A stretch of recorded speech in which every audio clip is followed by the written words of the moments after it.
আজকে আমরা বাংলাদেশের দিকে তাকালে দেখতে পাই গোটা বাংলাদেশে আজকে অস্থিতিশীল একটা পরিবেশ তৈরি করেছে। বাংলাদেশে এখন ধর্ষণের সেঞ্চুরি করেছে। কথা বলেন ঠিক না বা ঠিক? খবর খুললেই দেখতে পাওয়া যায় বাসের ভিতরে ধর্ষণ। শুধুমাত্র তাই নয়, খবর খুললেই দেখতে পাওয়া যায় স্কুল ছাত্রীকে নিয়ে গিয়ে ধর্ষণ। আজকে বাংলাদেশের স্বাধীনতার 54 বছরে পদার্পণ করার পরেও বাংলাদেশে ধর্ষণ কমলো না, রাহাজারি কমলো না, খুন কমলো না, বাংলাদেশের নারী নির্যাতন কমলো না। এই বাংলাদেশে যদি কোরআনের বিধান প্রতিষ্ঠিত থাকতো, এই পার্লামেন্টে যদি কোরআন দিয়ে পার্লামেন্ট চালানো হতো, তাহলে বাংলাদেশে 54 বছর লাগতো না ধর্ষণ কমাতে, 54 বছর লাগতো না নারী নির্যাতন কমাতে, 54 বছর লাগতো না ইফটিজিং কমাতে। যদি কোরআনের বিধান প্রতিষ্ঠা থাকতো, 54 মিনিটে সারা বাংলাদেশে ধর্ষণ বন্ধ হতো। কথা বলেন ঠিক না বা ঠিক? আমার ভাইয়েরা, সেই কোরআন থেকে কথা বলবো, রাজি আছেন তো আপনারা? সবাই একটু আমার সাথে মোহাব্বতের সাথে বলুন, আউযু বিল্লাহি মিনাশ শাইতানির রাজিম। আপনাদের দিকে আউযু বিল্লাহ বিসমিল্লাহ আছে? একটু জোরে বলেন তো, আছে? আউযু বিল্লাহ বিসমিল্লাহ বলে কি গুনাহ হবে? তাহলে কণ্ঠর সাথে কণ্ঠ মিলিয়ে দিয়ে বলুন, আউযু বিল্লাহি মিনাশ শাইতানির রাজিম।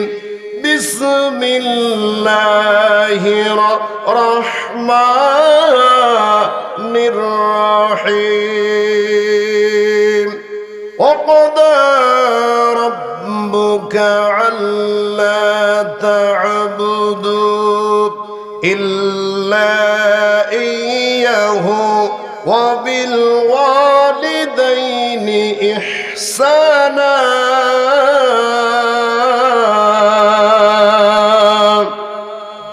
وآخر الآيات قال النبي صلى الله عليه وسلم الدنيا سجن المؤمن وجنة الكافر.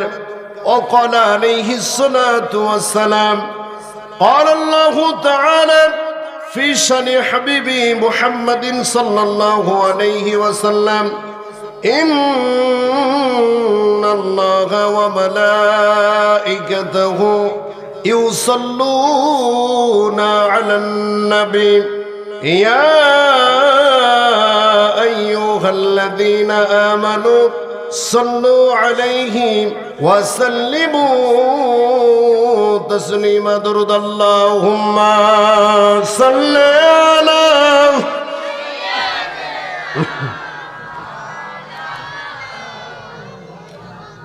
وعلى آله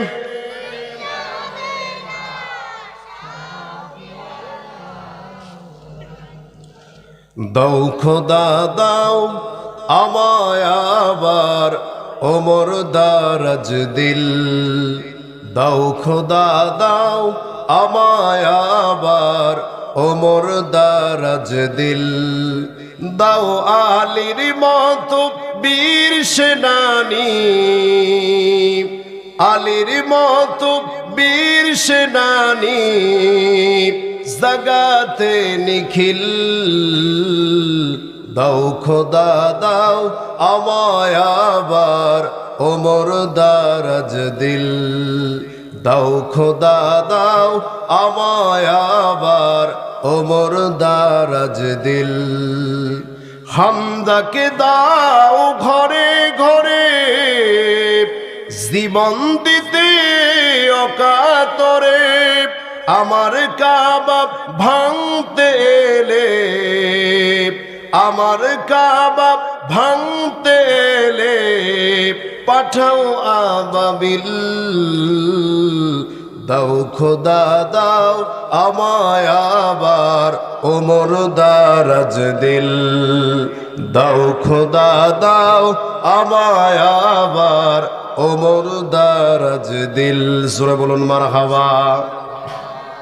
আলহামদুলিল্লাহ, সরকারি যুব সমাজের উদ্যোগে 7ম বার্ষিকী বিশাল ওয়াজ মাহফিলের সুযোগ্য সম্মানিত শ্রদ্ধাভাজন সভাপতি, আজকের মাহফিলের প্রধান অতিথি, বিশেষ অতিথিবৃন্দ, আমার পূর্বে আলোচনা রেখে মঞ্চ ধন্য করেছেন আমার উস্তাদ সমতুল্লাহ আলেমেদিন, এবং আজকের মাহফিলের প্রধান আকর্ষণ আমার সামনে বসা আমার সম্মানিত বয়োজ্যেষ্ঠ বয়কনিষ্ঠ পিত্ত সমতুল্য মুরব্বীগণ, পদ্মার অবস্থানত আমার সম্মানিতা পর্দানিশী অবলা সরলা আবেদা সালেহা রূপবতী গুণবতী সুজলা সুফলা বাংলার মা ও বোনেরা, মাইকের আওয়াজ দূর পর্যন্ত যায়।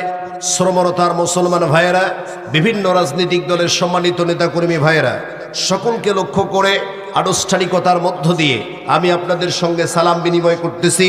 আশা করছি সালামের জবাব আপনারা জোরে সোরেই দেবেন। আসসালামু আলাইকুম ওয়া রাহমাতুল্লাহ। আপনারা সবাই কেমন আছেন? আলহামদুলিল্লাহ। সমস্ত প্রশংসা সুবহান খ্যাতি সেই মহান রব্বুল আলামিনের দরবারে, যে মহান রব্বুল আলামিন আজকে আমাদেরকে এত সুন্দর একটা পরিবেশে গভীর রজনীতে কোরআনের কথা শোনার জন্য কোরআনের ময়দানে একত্রিত হওয়ার মতো তৌফিক দান করে দিয়েছেন। এই জন্য সেই আল্লাহর দরবারে অন্তর গভীর স্থল থেকে মহব্বতের সহিত কালিমাতু শুকর আদায় করি। সকলে বলি আলহামদুলিল্লাহ। হয় নাই সকল প্রকার অবহেলিতা অমনোযোগিতা কাটিয়ে চিৎকার করে বলুন আলহামদুলিল্লাহ। বলুন রব্বানা লাকাল হামদ হামদান কাসীরান তাইয়িবান মুবারাকান ফি। প্রশংসা আদায় করলাম কার? আমার সাথে একটু কথা বলতে হবে। প্রশংসা আদায় করলাম কার? প্রশংসা আদায় করলে খুশি হন কে? সুখে থাকলে প্রশংসা আদায় করব কার? দুঃখে থাকলে প্রশংসা আদায় করব কার? সর্বাবস্থায় শুধুমাত্র একমাত্র প্রশংসা পাওয়ার মালিক কে? ওই আল্লাহর দরবারে আমরা চিৎকার করে বলুন আলহামদুলিল্লাহ। দরুদ ও সালাম বর্ষিত হোক মানবতার মতো প্রতীক, মানবতার মুক্তির দিশারি, জাতির পথ প্রদর্শক, জেনে তার আদর্শজীবিত হয়ে সাধারণ মানুষগুলো পেয়েছিল মুক্তির ঠিকানা, অত্যাচারিত অবহেলিত বিপর্যস্ত মানুষগুলো পেয়েছিল শান্তির ঠিকানা। সেই মহান নেতার প্রতি অসংখ্য দরুদ ও সালাম বর্ষিত হোক। সকলে বলি সাল্লাল্লাহু আলাইহি ওয়াসাল্লাম। সম্মানিত উপস্থিতিরা, আমার রাত অনেক গভীর হয়েছে। বেশিক্ষণ আলোচনা আমি আপনাদের সামনে করব না, অল্প সময় আলোচনা হবে। আমি আপনাদের সামনে পবিত্র কোরআনুল কারীমের ভিতর থেকে একটি আয়াতে কারিমা, রাসূলুল্লাহ সাল্লাল্লাহু আলাইহি সাল্লামের অসংখ্য অগণিত হাদিসের মধ্য থেকে একটি হাদিস তেলাওয়াত করেছি। আলোচ্য আয়াত থেকে 10 থেকে 15 মিনিট আলোচনা করব। এবং যেহেতু মা বোনেরা আছে, মা বোনদের জন্য আলোচনা করা দরকার, যদিও তারা নাই এখন সরকার। কথা বলেন ঠিক না বা ঠিক? এতদিন দেশ দালাপুরে করে দিয়েছে সরকার, আজকে ওয়াজের মাধ্যমে মা বোনদেরকে হালকা ওয়াশ করা দরকার। কথা বলেন ঠিক না বা ঠিক? এই জন্য মা বোনের আমার, আপনারা টেনশন নেবেন না। আমি জুবাইর বিন কেসাইদ কিছুক্ষণের মধ্যে আপনাদের ওয়াজ করে দেব শুরু। কেননা আপনারা এতদিন ছিলেন আমাদের ঘরে আর বাইরে নাটের গুরু। কথা বলেন ঠিক না বা ঠিক? প্রাণের ভাইরা আমার, মা বোনদের জন্য আলোচনা হবে 10 মিনিট এবং আমার আলোচ্য আয়াতে কারিমা থেকে আলোচনা হবে 10 থেকে 15 মিনিট। এই 10 থেকে 15 মিনিট 25 মিনিট, এই 25 মিনিট আলোচনা হবে। আপনারা থাকবেন তো ইনশাল্লাহ? একটু জোরে বলেন তো, থাকবেন তো ইনশাল্লাহ? প্রাণের ভাইরা আমার, তার আগে আমি বলতে চাই, আজকের এই মাহফিলে আসতে পেরে বসতে পেরে আপনারা খুশি না বেজা? একটু জোরে বলেন তো, জোর দিয়ে বলেন তো, খুশি না বেজা? যদি খুশি হয়ে থাকেন তাহলে মুখে হাসি নিয়ে একটা তাকবীর দেন। লিল্লাহে তাকবীর, লিল্লাহে তাকবীর। তাকবীর যখন দিবেন, দুইটা হাত টান টান করে উঁচু করে আল্লাহকে দেখাবেন এবং এত জোরে তাকবীর দিবেন, আপনাদের তাকবীরের আওয়াজে এলাকার ভিতরে রামপন্থী, বামপন্থী, নাস্তিক, মোরতাদ, বেঈমান যদি থাকে, তাদের কলিজার ভিতরে যেন ভূমিকম্পের সৃষ্টি হয়। এবং আপনাদের তাকবীরের আওয়াজে যে মানুষগুলো এলাকায় এখনো ঘোরাফেরা করতেছে, ওরা যেন মাহফিল প্যান্ডেলের মধ্যে এসে বসে পড়ে, এমন তাকবীর দেওয়ার দরকার আছে না নাই? একটু জোরে বলেন তো, আছে না নাই? রব্বুল আলামিন পবিত্র কোরআনুল কারীমের ভিতরে বলেন, ওয়া রাব্বাকা ফাকাব্বির। নবী আমার, আপনি পৃথিবীর মানুষদেরকে জানা দেন, এই পৃথিবীর বুকে উচ্চ কণ্ঠে যদি কোনো স্লোগান দিতে হয়, এই পৃথিবীর ভিতরে কারো নাম নিয়ে যদি উচ্চ আওয়াজ করতে হয়, তবে সেই স্লোগান কোন নেতার নামে হবে না, সেই স্লোগান কোন নেত্রীর নামে হবে না, সেইটা হবে শুধুমাত্র একমাত্র আল্লাহর নামে। কথা বলেন ঠিক না বা ঠিক? নির্বাচন আসলে তো আমরা অনেক স্লোগান দেই, আমার নেতার চরিত্র ফুলের মতো পবিত্র, নামাজ পড়ে নাই 1 ওয়াক্ত, গাঞ্জা টানে 5 ওয়াক্ত, আলেম ওলামাদের ব্যাপারে খুব শক্ত। কথা বলেন ঠিক না বা ঠিক? এইরকম গাঞ্জা করে নেতার নামে স্লোগান হবে না। রব্বুল আলামিন বলছেন, নবী আমার, আপনি পৃথিবীর মানুষদেরকে জানা যান, এই পৃথিবীতে যদি স্লোগান দিতে হয় তাহলে একজনের নামে দিতে হবে, তিনি কে? শুধুমাত্র তাই নয়, এ পর্যন্ত আমেরিকার নাসা বৈজ্ঞানিকেরা বিজ্ঞানের যতগুলো শাখা এবং প্রশাখা আছে, তার মধ্যে অন্যতম শাখার নাম হলো মহাকাশ বিজ্ঞান। এ পর্যন্ত আমেরিকার নাসা বৈজ্ঞানিকেরা সুদীর্ঘ কাল ধরে কোরআনুল কারীম রিসার্চ করার পর তারা চন্দ্র পর্যন্ত পৌঁছতে পেরেছে। ওয়াল্লাহি, আল্লাহর কসম, চন্দ্রের 1 ইঞ্চি জায়গা যেতে পারে নাই। অথচ বিশ্বনবী সহিহ তিরমিজির ভিতরে বলেন, যদি কোনো মুমিন মুসলমান মুত্তাকি ব্যক্তি এই ধূলির আসরে বসে আল্লাহকে একবার আল্লাহ বলে ডাক দিতে পারে, সে আবার শুধুমাত্র চন্দ্র সূর্য নয়, নূরের পর্দা ব্ল্যাক হোল ভেদ করে আল্লাহর আরশ আজিমে পৌঁছে যায়। চিৎকার করে বলেন আল্লাহু আকবার। আমার ভাইয়েরা তাকবীর দিতে কোনো ভয় আছে? জোরে বলেন তো, ভয় আছে? ভয় ছিল গত 5ই আগস্টের আগে, ভয় ছিল। কথা বলেন ঠিক না ঠিক? এখন তো মাহফিল করতে গেলে মনে হয় যে কোন বক্তাকে রাখবো, কাকে নিয়ে আসলে ভালো হয়। আর গত 5ই আগস্টের আগে এইরকম ওয়াজ মাহফিল, তাফসির মাহফিল করতে গেলে চিন্তা ভাবনা করা লাগতো থানায় গিয়ে অনুমতি দিবে কিনা। কথা কন নাকি আপনারা? শুধুমাত্র তাই নয়, পোস্টারের ভিতরে প্রধান অতিথি, বিশেষ অতিথি, সভাপতির নামে ওই ক্ষমতাসীন দলের নাম যদি না লেখা থাকতো তাহলে সে মাহফিল ক্যান্সেল। কথা কন নাকি আপনারা? আমার ভাইয়েরা, সেই পরিবেশ আর সেই পরিস্থিতি বাংলাদেশে নাই। এই জন্য বলি আলহামদুলিল্লাহ। জোরে বলুন আলহামদুলিল্লাহ। আমার ভাইয়েরা, কোরআন থেকে আলোচনা হবে, মহাগ্রন্থের মহাবিশ্বয় পবিত্র কোরআনুল কারীম থেকে সংক্ষিপ্ত তাফসীর হবে কিন্তু যদি আজকে আমরা পৃথিবীর মানুষদের দিকে তাকাই, তাহলে গোটা পৃথিবীর মানুষদের দিকে তাকালে দেখতে পাই সারা পৃথিবীতে আজকে মুসলমানরা নির্যাতিত আর নিপীড়িত। কথা বলেন ঠিক না ঠিক?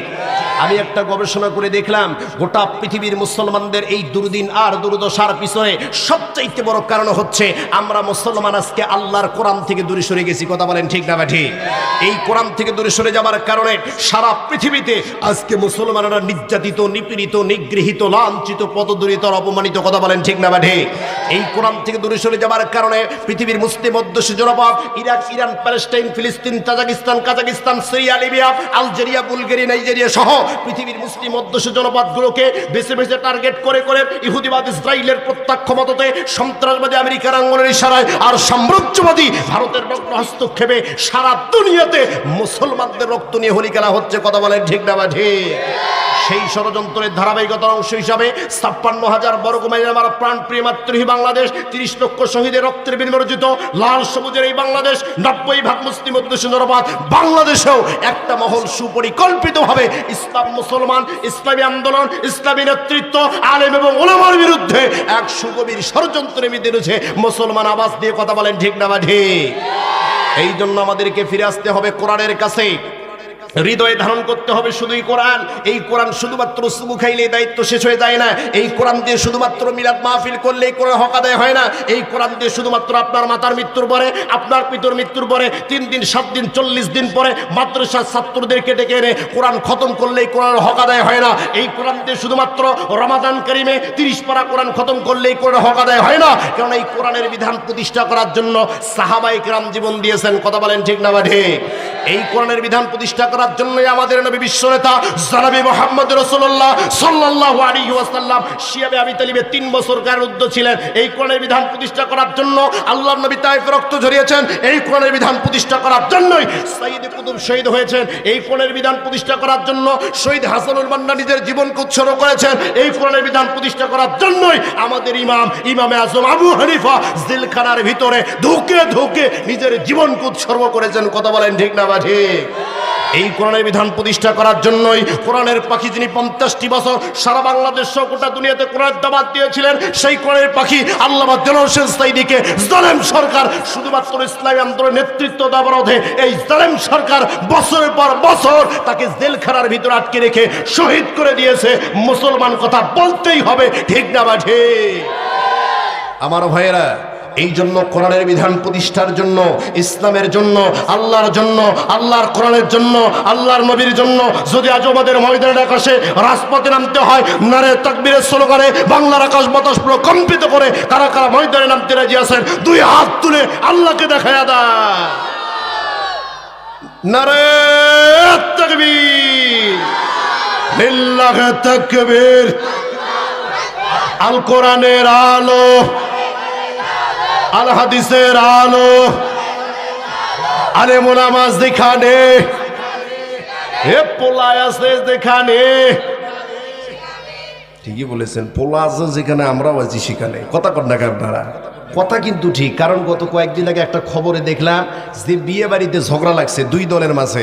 তো বিয়ে বাড়িতে ঝগড়া লাগার পরে 2 দলে হাতাহাতি হয়, 2 দলে আহত হয়, হাসপাতালের ভিতরে বন্দি। এর কারণ হলো একটাই, গোস্ত কম হয়েছে। কি কম হয়েছে? তার মানে হলো খাওয়া আছে যেখানে আমরা আছি সেখানে ইনশাল্লাহ তোবারক আছে, কোনো সমস্যা নাই আমার ভাইয়েরা, আজকে আমরা বাংলাদেশের দিকে তাকালে দেখতে পাই গোটা বাংলাদেশে আজকে অস্থিতিশীল একটা পরিবেশ তৈরি করেছে। বাংলাদেশে এখন ধর্ষণের সেঞ্চুরি করেছে। কথা বলেন ঠিক না বা ঠিক? খবর খুললেই দেখতে পাওয়া যায় বাসের ভিতরে ধর্ষণ। শুধুমাত্র তাই নয়, খবর খুললেই দেখতে পাওয়া যায় স্কুল ছাত্রীকে নিয়ে গিয়ে ধর্ষণ। আজকে বাংলাদেশের স্বাধীনতার 54 বছরে পদার্পণ করার পরেও বাংলাদেশে ধর্ষণ কমলো না, রাহাজানি কমলো না, খুন কমলো না, বাংলাদেশের নারী নির্যাতন কমলো না। এই বাংলাদেশে যদি কোরআনের বিধান প্রতিষ্ঠিত থাকতো, এই পার্লামেন্টে যদি কোরআন দিয়ে পার্লামেন্ট চালানো হতো, তাহলে বাংলাদেশে 54 বছর লাগতো না ধর্ষণ কমাতে, 54 বছর লাগতো না নারী নির্যাতন কমাতে, 54 বছর লাগতো না ইফটিজিং কমাতে। যদি কোরআনের বিধান প্রতিষ্ঠা থাকতো, 54 মিনিটে সারা বাংলাদেশে ধর্ষণ বন্ধ হতো। কথা বলেন ঠিক না ঠিক? আমার ভাইয়েরা, সেই কোরআন থেকে কথা বলবো, রাজি আছেন তো আপনারা? এতে আপনাদের অনুমতি আছে তো ভাই?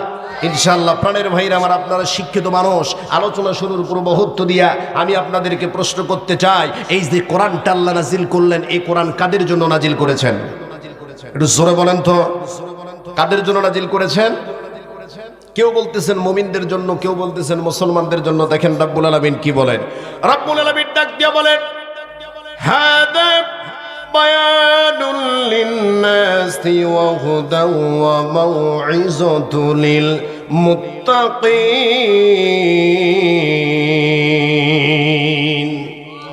আল্লাহ রাব্বুল আলামিন বলছেন, এই যে বায়ানটা আমি নাজিল করলাম, এই যে কোরআনটা আমি নাজিল করে দিলাম, এই কোরআন শুধুমাত্র মুমিনদের জন্য নাজিল করেছি তা নয়, এই কোরআন শুধুমাত্র মুসলমানদের জন্য নাজিল করেছি তা নয়, এই গোটা কোরআন শুধুমাত্র ইহুদিদের জন্য নাজিল করেছি তা নয়, এই গোটা কোরআন শুধুমাত্র খ্রিস্টান ধর্মাবলম্বীদের জন্য নাজিল করেছি তা নয়।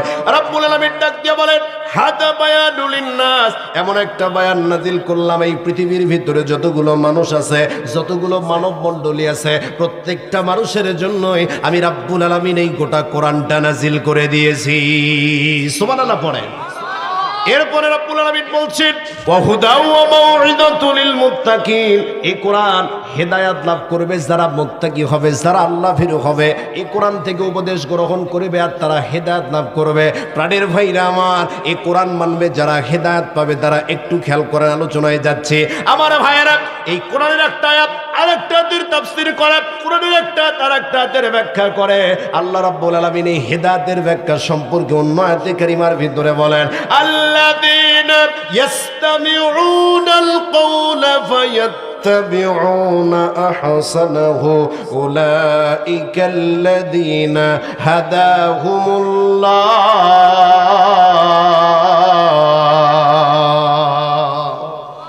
আল্লাহ রাব্বুল আলামিন বলছেন, আল্লাযীনা ইয়াসতামিউনাল কওলা, যারা কোরআনটাকে শুনতেছে এবং যারা ভবিষ্যতে শুনবে, ফায়াত্তাবিউনা, এবং কোরআনটার অনুকরণ আর অনুসরণ করবে। আল্লাহ রাব্বুল আলামিন ডাক দিয়া বলেন, উলাইকাল্লাযীনা হাদাহুমুল্লাহ, আমি আল্লাহর পক্ষ থেকে ওই বান্দাগুলার প্রতি হেদায়েত দিয়া দেব। সুবহানাল্লাহ পড়েন। তার মানে হলো অত্র আয়াতে কারিমার ভিতরে রব্বুল আলামিন দুইটা বিষয় জানিয়ে দিলেন। আল্লাযীনা ইয়াসতামিউনাল কওলা ফায়াত্তাবিউনা, যারা কোরআনটাকে শুনবে এবং কোরআনটার অনুকরণ অনুসরণ করবে। তার মানে হলো কোরআন শুধু শুনলে হবে না, কোরআন মানা লাগবে। কথা বলেন ঠিক না বা ঠিক? আমার ভাইয়েরা, এই বাংলাদেশে কিন্তু তাফসীর মাহফিল কম হয় না। 2022 সালে ইউনুস্কের তথ্য মতে তারা একটা জরিপ করলো। এই জরিপের ভিতরে দেখা গেল আমার সোনার বাংলাদেশে জানুয়ারি, নভেম্বর, ডিসেম্বর এই 3 মাসে গড়ে 1700 করে তাফসীর মাহফিল হয় আমার সোনার বাংলাদেশে। শুধুমাত্র তাই নয়, 22,000 ইন্ডেক্সধারী আলিয়া মাদ্রাসার দেশ আমার সোনার বাংলাদেশ, অসংখ্য গণিত কওমি মাদ্রাসার দেশ আমার সোনার বাংলাদেশ, অসংখ্য গণিত হাফিজিয়া মাদ্রাসার দেশ আমার সোনার বাংলাদেশ। এত কোরআনের তাফসীর, এত কোরআনের কথা চলার পরও বাংলাদেশে চুরি কমলো না, বাংলাদেশে ডাকাতি কমলো না, নারী নির্যাতন কমলো না, ধর্ষণ কমলো না। আগে চুরি হতো অ্যানালগ কায়দায়, আর বর্তমান চুরি হয় ডিজিটাল কায়দায়। কথা কন নাকি আপনারা? আমার ভাইয়েরা, আগে বামনদের পদ্মা ছিল একরকম, এখনো হয়ে গেল আর একরকম। তার মানে হলো এই বাংলার মানুষেরা কোরআন শুনতে আসে মানার জন্য নয়, এই বাংলার মানুষেরা কোরআন শুনতে আসে বক্তা যাচাই করার জন্য। কোন বক্তা কত সুর দিতে পারলো, মানুষকে মজাইতে পারলো, কোন বক্তা কত সুন্দর ঘটনা বলতে পারলো, এইটা শোনার জন্য আসে। যদি মানুষগুলো কোরআন শোনার জন্য, যদি মানুষগুলো কোরআন থেকে অনুধাবন করার জন্য আসতো, আপনার বয়স আজকে 60 থেকে 65 বছর, এতদিন আপনি যত মাহফিলে গেছেন, একটা করে যদি আমল করতে, আপনার জীবনে আজকে আমলের অভাব থাকতো না। কথা কি বুঝতে পারতেছেন? আমার কথা বোঝা যায়? আলোচনা কি চলবে? কিছুক্ষণ চলবে তো প্রাণের ভাইরা আবার, তাহলে আপনি বলতে পারেন হুজুর এই কোরআন কি শুধুমাত্র হেদায়েতের জন্য আসলো নাকি? ও হুজুর কোরআন কি শুধুমাত্র হেদায়েতের কথা বলে নাকি?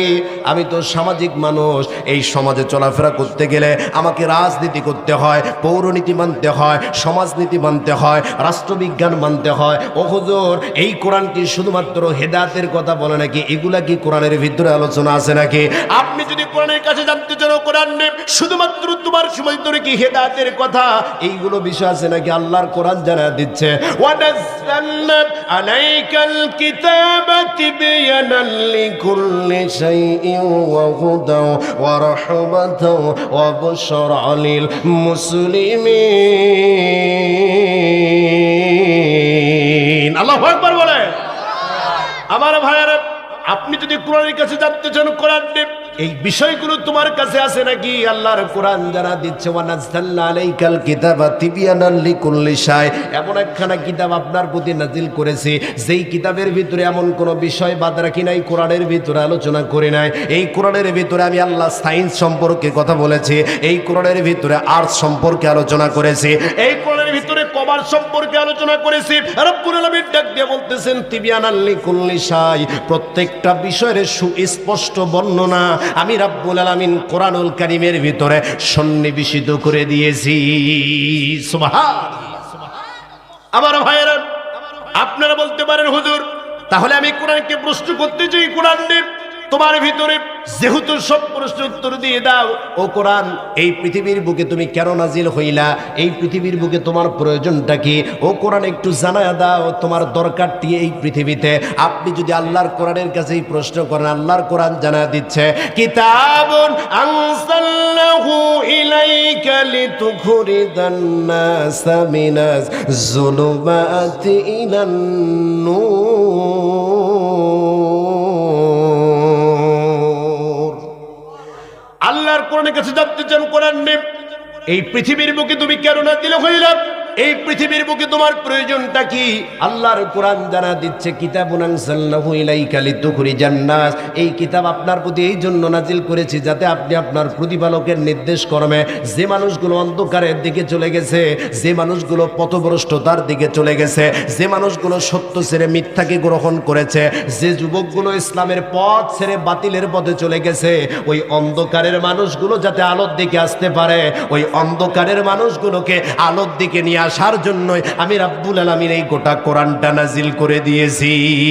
সুবহানাল্লাহ। কোরআন আপনাকে সব বিষয়ের প্রশ্ন সন্নিবেশিত রব্বুল আলামিন করে দিয়েছেন। যে প্রশ্নের উত্তর চাবেন কোরআন সেই প্রশ্নের উত্তর দিয়ে দেবে। আপনারা বলতে পারেন হুজুর খুব ভালো কথা, বুঝলাম কোরআন সব বিষয়ের উত্তর দিয়ে দেয়। ও হুজুর কোরআনকে আমরা একটা সমসাময়িক প্রশ্ন করতে চাই, সেইটা হলো বাংলাদেশে বর্তমানে নেতা নিয়ে খুব কথা হচ্ছে। এই বাংলাদেশে কিন্তু নেতার অভাব ছিল না গত 17 বছরে। এখানে ঘরে নেতা, বাহিরে নেতা, ছোট নেতা, পাতি নেতা, খাটো নেতা। ওয়াজের ময়দানে যাবেন, নেতা প্রথমে মাইক ধরে ডাক দিয়ে বলতে হুজুর দেখে শুনে কথা বলবেন, এলাকা কিন্তু আমার। কথা কন নাকি আপনারা? কথা বুঝতেছেন না? নেতা মাইক ধরে ডাক দিয়ে বলতো হুজুর দেখে শুনে কথা বলবেন, এলাকা কিন্তু আমার। আপনারা বলতে পারেন হুজুর বর্তমানে তো নেতা নিয়ে কথা হচ্ছে, কার হাতে নেতৃত্ব দেব, কার হাতে ক্ষমতা দেব, এক দল তো চলে গেল, এখন কোন দলকে নিয়ে আসবো? ও হুজুর কোরআন কি নেতা নিয়ে কোনো আলোচনা করেছে নাকি? এই কোরআনের ভিতরে কি নেতার কোনো গুণ নিয়ে আলোচনা হয়েছে নাকি? আপনি যদি কোরআনের কাছে এই প্রশ্ন করেন, আল্লাহর কোরআন জানা দিচ্ছে আল্লাযীনা ইম্মাক্কানাহুম ফিল আরদি আকামুস সালাতা ওয়া আতুজ যাকাতা ওয়া আমরু বিল মা'রুফি ওয়া নাহাউ আনিল মুনকার। আল্লাহু আকবার বলে।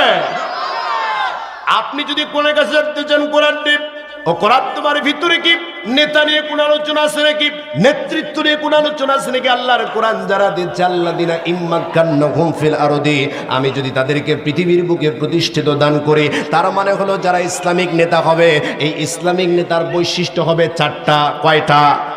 একটু জোরে বলেন তো কয়টা? আমি যদি তাদেরকে পৃথিবীর বুকে প্রতিষ্ঠিত দান করি, ইসলামিক নেতার বৈশিষ্ট্য হবে চারটা। রাব্বুল আলামিন কোরআনুল কারীমের ভিতরে কত সুন্দর করে জানিয়ে দিচ্ছেন। আকামুস সালাতা, ক্ষমতায় যাবার পরে তারা নামাজ প্রতিষ্ঠা করবে।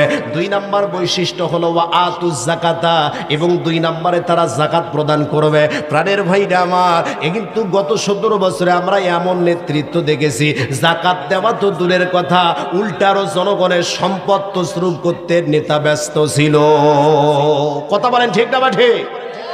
এই বাংলাদেশে উন্নয়নের নাম করে গত 17 বছরে বাংলাদেশ থেকে যত টাকা বাহিরের দেশে পাচার করে বাংলাদেশের অর্থনৈতিক খাতকে দুর্বল করে দিয়েছে।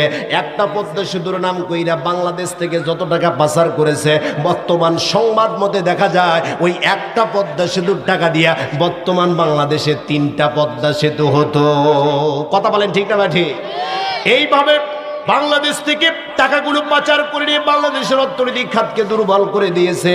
প্রাণের ভাইরা আমার, তাহলে নেতার 2 নাম্বার বৈশিষ্ট্য হলো নামাজ প্রতিষ্ঠা করার পরে 2 নম্বরে যাকাত আদায় করবে। কিন্তু যাকাতের ব্যবস্থা আজকে বাংলাদেশে প্রচলন নাই। এই বাংলাদেশে যদি রাষ্ট্রীয়ভাবে যাকাতের ব্যবস্থা, যাকাত খাত চালু থাকতো, আমার মন ডাক দিয়ে বলে এই বাংলাদেশে কোনো দরিদ্র লোক খুঁজে পাওয়া যেত না।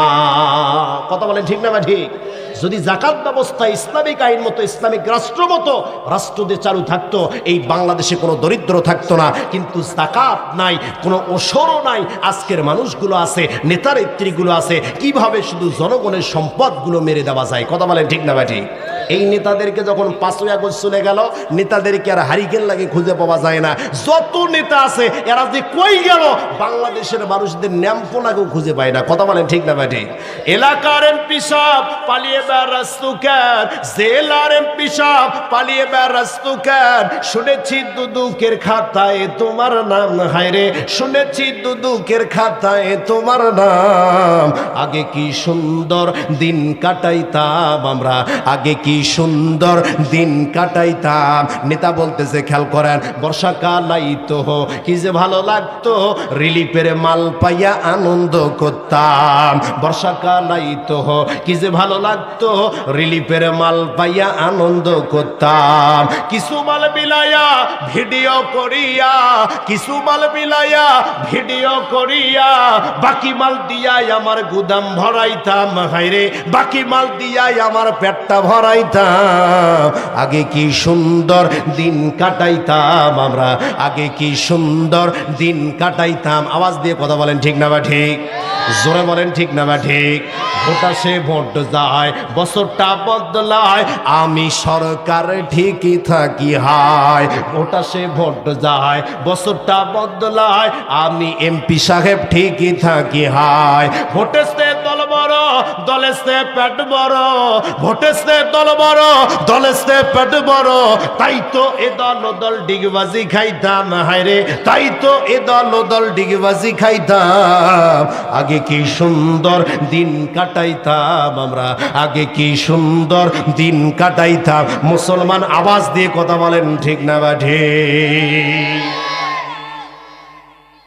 আমার ভাইয়েরা, তাহলে ইসলামিক নেতার 2 নাম্বার বৈশিষ্ট্য হলো ক্ষমতায় যাবার পরপরই ওয়াতুজ যাকাত, তারা যাকাত প্রদান করবে। 3 নম্বরে হলো আমরু বিল মা'রুফি, তারা মানুষদেরকে সৎ কাজ করার জন্য বলবে। 4 নম্বর হলো ওয়া নাহা আনিল মুনকার, এবং তারা মানুষদেরকে অন্যায় অশ্লীল কাজ থেকে বিরত রাখার চেষ্টা করবে। প্রাণের ভাইরা আমার, তাহলে বর্তমান বাংলাদেশের রাব্বুল আলামিন যে 4টা বৈশিষ্ট্যের কথা জানা দিলেন কোরআনুল কারীম, কথা বলে কেন তো আমার ভাইয়েরা খেয়াল করেন। তাহলে ইসলামিক আইন মতো যদি নেতৃত্ব দিতে চান, ক্ষমতা দিতে চান, 4টা বৈশিষ্ট্য দেখতে হবে। কোন ব্যক্তির মাঝে 4টা বৈশিষ্ট্য আছে আমার ভাইয়েরা? অবশ্যই 4 গুণওয়ালা ব্যক্তিকে নেতার আসনে আমাদেরকে বসাতে হবে। তাহলে কোরআনের কাছে আপনি যে বিষয় জানতে চান, কোরআন সেই বিষয়ের উত্তর দিয়ে দেয়। প্রাণের ভাইরা আমার, আমি আপনাদের সামনে পবিত্র কোরআনুল কারীমের সূরা বনী ইসরাঈলের 23 নম্বর আয়াতে কারিমা তেলাওয়াত করেছি। আজকের আলোচনার বিষয়বস্তু নির্ধারণ করেছি মাতা পিতার প্রতি সদ্য ব্যবহার, মাতা পিতার প্রতি ভালো ব্যবহার। আজকে যদি আমরা এলাকার ভিতরে তাকিয়ে দেখতে পাই, আজকের সন্তানগুলো মাতা পিতার কথা শুনতে চায় না। কথা বলেন ঠিক না বা ঠিক? আজকের যুবকেরা পিতামাতার কথাগুলো শ্রবণ করতে চায় না, মা বাবার কথা শুনতে চায় না, কিন্তু রব্বুল আলামিন কোরআনুল কারীমের ভিতরে মা বাবার বৈশিষ্ট্য, মা বাবার প্রতি সদাচরণ সম্পর্কে আয়াত নাজিল করেছেন। রব্বুল আলামিন বলেন, ওয়াকাদা রাব্বুকা আল্লা তা'বুদু ইল্লা ইয়াহু ওয়া বিল ওয়ালিদাইনি ইহসানা। আল্লাহু আকবার বলে। রব্বুল আলামিন ডাক দিয়ে বলছেন, ওয়াকাদা রাব্বুকা আল্লা তা'বুদু, তোমার প্রতিপালক তোমাদেরকে নির্দেশ প্রদান করতেছেন যে আল্লাহ তা'বুদু, এক আল্লাহ ছাড়া কারোর ইবাদত করা যাবে না। আল্লাহর ইবাদত করতে হবে, শুধুমাত্র একমাত্র আল্লাহর ইবাদত করতে হবে। 2 নাম্বার নির্দেশনা দিচ্ছে ওয়াবিল ওয়ালিদাইনি ইহসানা, আল্লাহর ইবাদত করার পরে তোমাদেরকে নির্দেশনা দিয়ে দিলাম ওয়াবিল ওয়ালিদাইনি ইহসানা, পিতামাতার সঙ্গে ভালো ব্যবহার করো, পিতামাতার সঙ্গে সদাচরণ করো। কিন্তু যদি আজকে আমরা যুবক সমাজের দিকে তাকাই, যুবতী সমাজের দিকে তাকায়, প্রত্যেকটা মা বাবার অভিযোগ হচ্ছে ওয়াজ করতে গেলে হুজুর মাতা পিতা সম্পর্কে একটু কথা বলবেন, আমার সন্তান আমার কথা শুনতে চায় না, আমার মেয়ে আমার কথা শুনতে চায় না। আমার ভাইয়েরা, রব্বুল আলামিন পবিত্র কোরআনুল কারীমের ভিতরে স্পষ্ট জানিয়ে দিচ্ছেন, দুনিয়ার মানুষেরা রে, এক আল্লাহর ইবাদত করবা, এক আল্লাহর ইবাদত করার পরে 2 নাম্বার নির্দেশ, ওই দোয়া রব্বুল আলামিন কখনো ফেরত দেন না। মা যদি কোনো সন্তানের কল্যাণের জন্য দোয়া করে, ওই মায়ের দোয়া কোনোদিন ফেরত দেওয়া হয় না। আমার ভাইয়েরা, এই জন্য মায়ের সঙ্গে খারাপ ব্যবহার করা যাবে না, খারাপ আচরণ করা যাবে না। রব্বুল আলামিন জানা দিচ্ছেন, ইম্মা ইয়াবলুগান্না ইনদাকাল কিবারা আহাদুহুমা আও কিলাহুমা, যদি তোমার জীবদ্দশায় তোমাদের মাতা পিতার মধ্য থেকে একজন অথবা তাদের 2 জন বার্ধক্যে উপনীত হয়ে যায়, তবে তাদের সঙ্গে উপ শব্দটাও বলো না, তাদেরকে ধমক দিয়ে কথা বলো না, তাদেরকে রাগ হয়ে কথা বলো না।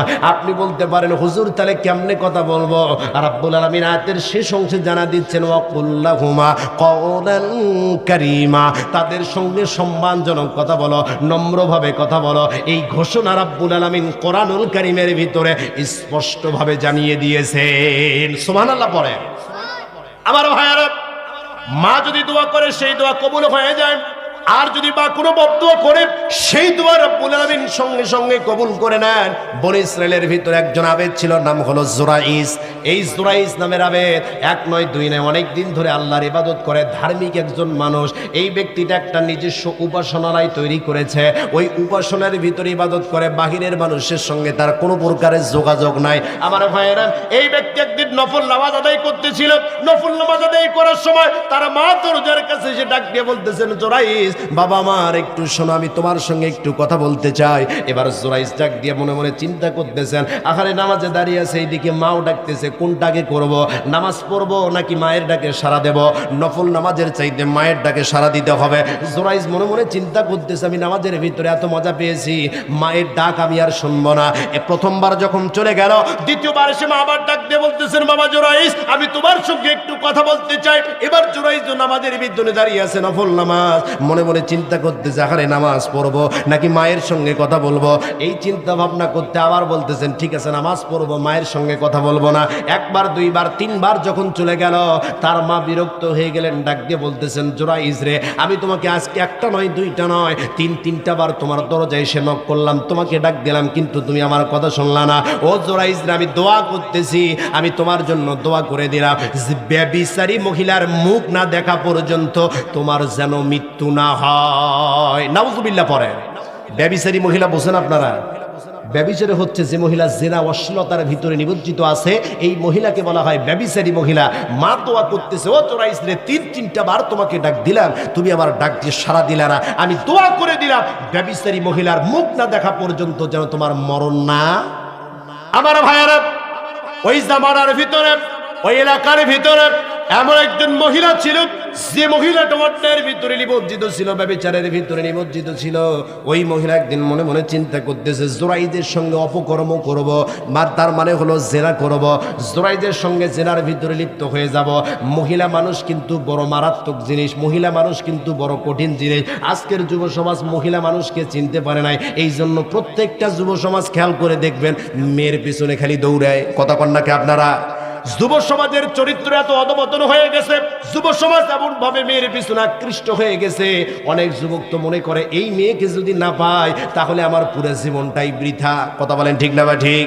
আমার ভাইয়েরা, যুবক সমাজের নিয়ে যদি আপনি আলোচনা করতে যান তাহলে একটা কথা না বললেই নয়, সেইটা হলো পরনে পোশাক থাক বা না থাক, পেটে ভাত থাক বা না থাক, হাতে একটা মোবাইল থাকা লাগবে। কথা কন নাকি আপনারা? এটা হলো বর্তমান যুব সমাজের বাস্তবতা। বাবার চাউল কিনে খাবার টাকা নাই, ছেলের হাতে 30,000 35,000 টাকা দামি ফোন। বাবার কর্ম করে খাবার টাকা নাই, ছেলের হাতে 50,000 টাকা দামি ফোন। এটা বর্তমান সমাজের বাস্তবতা। কথা কন নাকি আপনারা? বাবা যদি কাজ করার জন্য ডাকে, ছেলে বলে আমার পড়াশোনা আছে, কাজ করা যাবে না। কিন্তু অনেক যুবক আছে এই ফোন কেনার জন্য আর ফোনে এমবি তোলার জন্য মানুষের জমিতে কামলা দেয়। কথা কন নাকি আপনারা? আপনাদের খারাপ লাগতেছে ভাইরা? শেষ করে দেব আমার ভাইরা। তাহলে ইবনে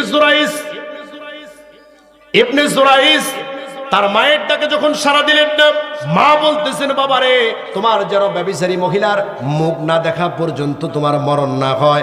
এবার যখন ওই মহিলা জেনা করার জন্য ওই পুরুষের সঙ্গে তার সঙ্গে গিয়েছে, কিন্তু জুরাইস তো হচ্ছে ধার্মিক ব্যক্তি, তিনি তার ডাকে সাড়া দিলেন না। এবার ওই মহিলা মনে মনে চিন্তা করতেছে, আমি যদি এই জুরাইদের সঙ্গে জেনা করতে অপকর্ম করতে পারলাম না, এবার একটা রাখালের সঙ্গে অপকর্ম করেছে। অপকর্ম করার পরে অন্তঃসত্ত্বা হয়ে যখন একটা সন্তান জন্ম দিয়েছে, সন্তান জন্ম দেওয়ার পরে লোক সমাজের ভিতরে ডাক দিয়ে বলতেছেন, জুরাইস আমার সঙ্গে অন্যায় করেছে, অশ্লীল কাজ করেছে, এর বিচার আমি চাই। এবার সবগুলো লোক যখন জুরাইজের কাছে চলে গিয়েছে, যাবার পরে তার উপাসনালয় ভেঙে দিয়েছে। ডাক দিয়ে বলতেছেন, জুরাইস রে, তুমি নাকি এই মহিলার সঙ্গে এই কাজ করেছো? ডাক দিয়ে বলতেছেন, আল্লাহি, আল্লাহর কসম আমি এই কাজ করে নাই। বলতেছেন, তোমার পক্ষে সাক্ষী কোথায়? ডাক দিয়ে বলে, আমার পক্ষে কোনো সাক্ষী নাই, তবে যদি তোমরা বলো তাহলে এই যে ছোট্ট সন্তানটা আছে, ছোট্ট নবজাতক সন্তানটা, এই সন্তানটাকে যদি তোমরা জিজ্ঞেস করো তাহলে সে বলে দেবে তার পিতাকে। এবার যখন সন্তানকে জিজ্ঞেস করা হলো, ও সন্তান বলো তো তোমার পিতাকে? ডাক দিয়ে বলতেছেন, আমার পিতা জুরাইস নয়, আমার পিতা হচ্ছে ওই রাখাল। আল্লাহু আকবার বলেন। আমার ভাইয়েরা, এই জন্য মাতা পিতার যদি দোয়া করে সেই দোয়া রব্বুল আলামিন কবুল করে নেন, আবার যদি মাতা পিতা বদদোয়া করে সেই দোয়াও রব্বুল আলামিন কবুল করে নেন। এই জন্য আজকের আলোচনার মূল বিষয়বস্তু হচ্ছে মাতা পিতার সঙ্গে ভালো ব্যবহার। যুবক সমাজ যারা আছো, অবশ্যই অবশ্যই মাতা পিতার সঙ্গে ভালো ব্যবহার করতে হবে। কথা বলেন ঠিক না ভাই? ঠিক। প্রাণের ভাইরা আমার, রাত অনেক গভীর হয়েছে, আর আলোচনা করার সুযোগ নাই, আর এত রাতে আলোচনা করাও ঠিক নয়। কথা বলেন ঠিক না ভাই? ঠিক।